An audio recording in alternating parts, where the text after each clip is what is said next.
Swabi interchange के करीब जज की गाड़ी पर फायरिंग। एटीसी जज आफ्ताब अफरीदी और उनके 3 अहले खाना जहां भाग। फायरिंग से जज के 2 सिक्योरिटी गार्ड्स भी जख्मी। आफ्ताब अफरीदी पेशावर से इस्लामाबाद जा रहे थे कि उन पर हमला हुआ। वजीर आजम इमरान खान की जानिब से वाक़े की शदीद मुज़म्मत, कहा कि जिम्मेदारों को गिरफ्तार करके कानून के मुताबिक सजा दी जाएगी।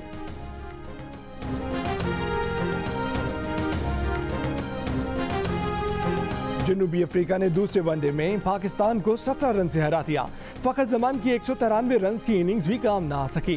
कप्तान बाबर आजम ने कहा कि बदकिस्मती से कोई दूसरा खिलाड़ी फखर का साथ न दे सका। अगला मैच जीतकर सीरीज अपने नाम करने की कोशिश करेंगे। जनूबी अफ्रीका के wicket keeper Quinton de Kock ने फखर जमान को धोखे से रन आउट करा दिया। फखर जमान दूसरा रन लेने के लिए भाग रहे थे कि डी कॉक ने उनकी तवज्जो बॉलर्स एंड की जानिब मबजूल करा दी। फखर जमान बॉलर्स एंड पर साथी बैट्समैन को देखने के लिए मुड़े और अपनी विकेट गंवा बैठे। क्या डी कॉक ने धोखा देकर फखर जमान को तारीख साज डबल सेंचुरी से महरूम किया? एक कैच छूटने पर गेंद जनूबी अफ्रीका के कप्तान की टोपी पर लगी। क्या उस पर फखर जमान को 5 रन नहीं मिलने चाहिए थे? सोशल मीडिया पर मैच से मुतल्लिक गर्मा गर्म बहस छिड़ गए।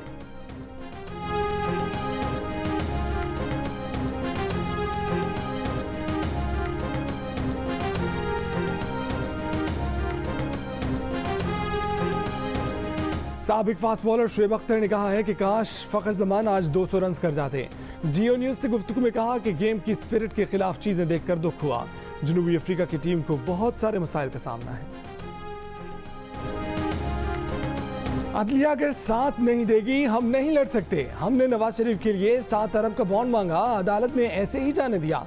इमरान खान अकेला नहीं लड़ सकता, अदलिया ने करप्शन से लड़ना होता है। वजीर आजम इमरान खान की टेलीफोन पर आवाम से बराह रास्त गुफ्तगू। नैब की तारीफ करते हुए कहा कि नैब ने केस ठीक बनाए। ब्यूरोक्रेसी से मुतल्लिक कहा कि ब्यूरोक्रेसी के पुराने हुक्मरानों के साथ ताल्लुकात हैं। वजीर आजम ने कहा कि वो सुबह दफ्तर नहीं जाते, जहाद करने निकलते हैं। उनसे लिखवा लें, तब्दीली तो आ रही है, अब कोई ताकत उसे रोक नहीं सकती।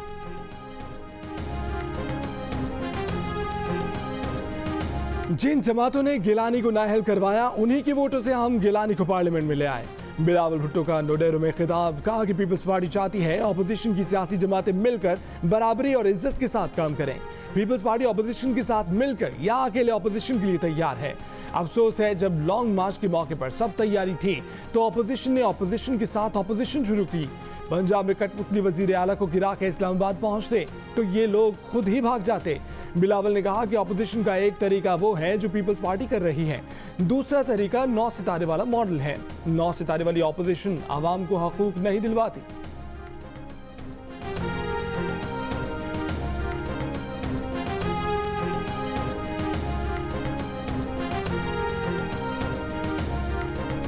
सुबह उठकर आप जहाद पर नहीं जाते हैं, आवाम के हक पर डाका डालने जाते हैं। आप गरीब के मुंह से रोटी और बीमार से दवाई छीनने जाते हो। वजीर आजम के बयान पर मरीम नवाज का रद्द अमल, कहा आप लोगों को दिन दिहाड़े अगवा कराने जाते हो और उसे जहाद कहते हो। वोट चोरी, आटा चीनी गैस चोरी, अवाम पर महंगाई के तूफान को, अपनी नाअहली और नालायकी को तुम जहाद कहते हो। इमरान खान अपने बनी गाला के 300 किनाल के महल से बाहर निकले, देखें लोग कैसे झोलियां उठा उठा कर बद्दुआएं दे रहे हैं।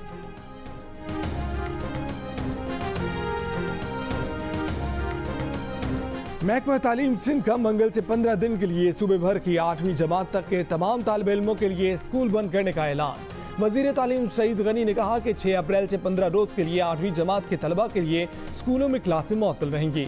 बच्चों की तालीम को ऑनलाइन, होमवर्क और दीगर ज़राए से जारी रखा जा सकता है। समाजी कारकुन और सिंध की स्टेडिंग कमेटी बराए तालीम के रुकन शहजाद रॉय का फैसले का खैर मकदम, कहा कि तमाम पहलुओं पर गौर के बाद ये फैसला किया। बच्चों की सेहत से ज़्यादा और क्या चीज़ अहम हो सकती है? बच्चों की जिंदगी उनकी तालीम से ज्यादा अहम है।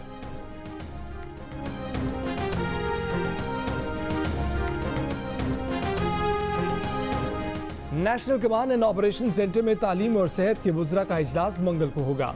वजीर तालीम शफकत महमूद का कहना है कि तालीमी इदारे मजीद बंद रखने या खोलने का फैसला मंगल को किया जाएगा। इम्तिहानात की सूरत हाल पर भी बात होगी। पाकिस्तान में कोरोना के 3568 मरीज ICU में दाखिल। कोरोना के आगाज के बाद इंतहाई निगहदाश्त में ये सबसे ज्यादा तादाद है। विफाकी वजीर और NCOC के सरबराह असद उमर का बयान। NCOC ने हफ्ते में 2 दिन, हफ्ता और इतवार, बैनुल सूबाई ट्रांसपोर्ट बंद करने का ऐलान कर दिया। ट्रेनें 70% मुसाफिरों के साथ चलेंगी। मालबरदार गाड़ियां, तिब्बी और दीगर जरूरी सामान लाने वाली गाड़ियां चलेंगी।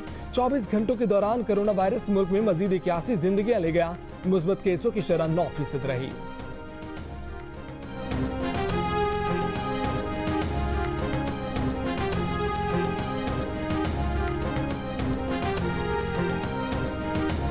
कोरोना की तीसरी लहर खतरनाक हो रही है। लोग एहतियात नहीं कर रहे। अभी हमने लॉकडाउन नहीं लगाया, वायरस मजीद फैला तो कदम उठाने पर मजबूर हो जाएंगे। वजीर आज़म इमरान खान ने लॉकडाउन का इशारा दे दिया। आवाम से बराह रास्त टेलीफोनिक गुफ्तगू में कहा कि निजी सेक्टर को अस्पताल बनाने के लिए सस्ती जमीन फराहम की जाएगी। सेहत के शोबे में इनकलाब ला रहे हैं। हेल्थ कार्ड के जरिए इंश्योरेंस की सहूलत दीगर सूबों तक बढ़ा रहे हैं। रमजान में यूटिलिटी स्टोर्स पर खाने पीने की अशिया की मुसलसल फराहमी को यकीनी बनाएंगे। कम कीमत सामान की फराहमी के लिए रमजान बाजार खोले जाएंगे। एहसास प्रोग्राम के जरिए भी महंगाई से रिलीफ देंगे। वजीर आज़म इमरान खान की आवाम से टेलीफोन पर गुफ्तगू की बराह रास्त कवरेज जियो न्यूज पर नशर की गई।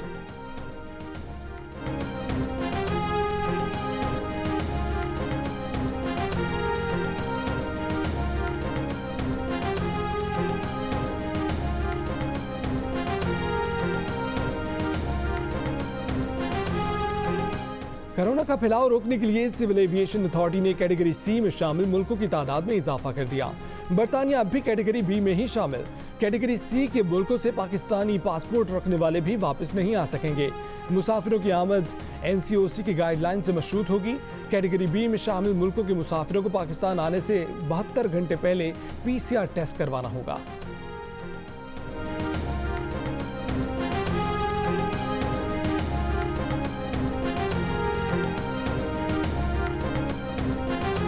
जिस वक्त हम IMF के पास गए उस वक्त मुआशी हालत खराब थी।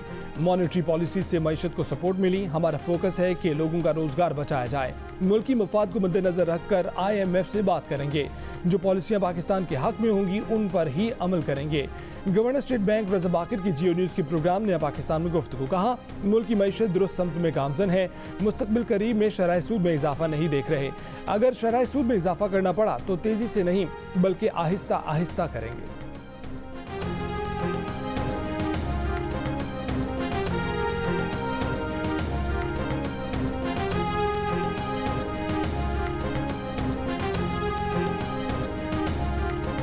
स्टेट बैंक से मुतल्लिक शोर मचा हुआ है। IMF ने शराइत रखी हैं जिसमें स्टेट बैंक उनमें से एक है।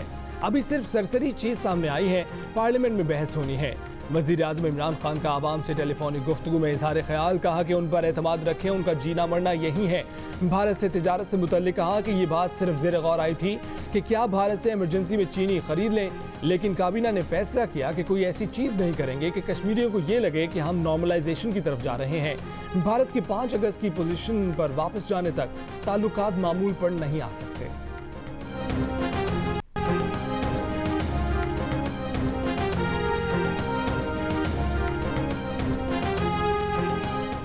आर हुआ ना पार हुआ, अपोजिशन का काम तमाम हुआ। PDM ठोस टाइम टाइम फिश हो गई। वफाकी वजीर शेख रशीद के तबसरे, कहा कि ECL से नाम निकालने के लिए मरीम नवाज की कोई दरखास्त मौसूल नहीं हुई। इमरान खान से पूछा था कि अगर दरखास्त आई तो इमरान ने जवाब दिया, सवाल ही पैदा नहीं होता।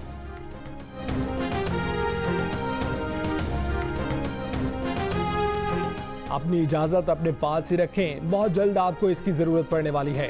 मरीम नवाज का शेख रशीद को जवाब। बयान में कहा कि अगर उन्हें जबरदस्ती बाहर भिजवाने का ड्रामा रचाना चाह रहे हैं तो सुन लें, वो कहीं नहीं जा रही। वो इमरान खान को वजीर आजम ही नहीं मानती। इस वजीर आजम से किसी किस्म की दरखास्त करने का सोचना भी गुनाह है।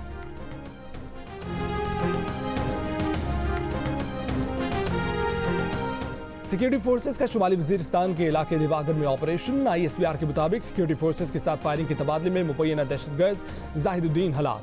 दहशतगर्द जाहिदुद्दीन कालदम तहरीक तालिबान पाकिस्तान का मुतहरिक रुकन और टारगेट किलिंग, सिक्योरिटी फोर्सेस पर हमलों और भत्ताखोरी में मुलव्विस था।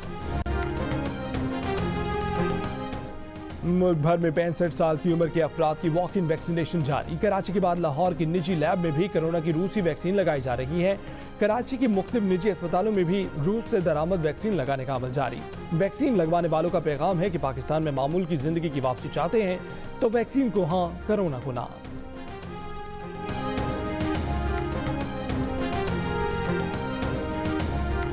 पेशावर के लेडी रेडिंग अस्पताल में ऑक्सीजन की किल्लत के बायस 7 मरीजों की हालत बिगड़ गई। नर्सेज अलायंस का दावा, दूसरे वार्ड में मुंतकली की वीडियो वायरल। अस्पताल के तर्जुमान ने ऑक्सीजन की किल्लत की तरदीद की, कहा कि मरीजों को इमरजेंसी से कोरोना कॉम्प्लेक्स शिफ्ट करने का ऑक्सीजन से कोई ताल्लुक नहीं। मरीजों की तादाद 200 से बढ़ने पर 500 बेड्स पर मुश्तमिल बिल्डिंग में मुंतकिल किया गया। कोहरा गलीता लोरा एबटाबाद एक रोड जाता है। इस रोड पे क्रशिंग स्टोन माफिया और क्रशिंग जो प्लांट्स हैं ये लगे हुए हैं, और ये अमित मीर साहब का प्रोग्राम था, वहां पे भी इसको अब एक पूरा प्रोग्राम किया जा चुका है। मीडिया जैसे स्ट्रॉन्ग भी लोग भी इस पे आ चुके हैं, लेकिन आज दिन तक ये वहां पे क्रशिंग स्टोन को खत्म नहीं किया जा सका। इंशाल्लाह ये आज ही मैं इसके ऊपर एक्शन लेता हूं। मैंने प्लीज ये नोट कर लें, क्योंकि बिल्कुल आप ठीक कहते हैं, ये इसके इनकी पुश्त होती है कोई ना कोई ताकतवर की, क्योंकि ये सारा हमारी माहौलियात को तबाह करते हैं। तो इसके ऊपर आज ही एक्शन लूंगा इंशाल्लाह। वज़ीर आज़म इमरान खान से टेलीफोन पर गुफ्तगू के दौरान एक शहरी ने स्टोन क्रशिंग माफिया के खिलाफ आवाज उठाई और इस सिलसिले में जियो न्यूज के प्रोग्राम कैपिटल टॉक का भी हवाला दिया। वज़ीर आज़म ने कहा कि वो आज से माफिया के खिलाफ एक्शन लेंगे। 3 मुल्की ब्लाइंड क्रिकेट टूर्नामेंट पाकिस्तान ने जीत लिया। ढाका में खेले गए फाइनल में भारत को 62 रन से शिकस्त। पाकिस्तान के 174 रन के जवाब में भारतीय ब्लाइंड टीम 7 विकेटों पर 112 रन बना सकी। पाकिस्तान के ओपनर निसार अली ने 69 और जफर इकबाल ने 48 रन की इनिंग्स खेली।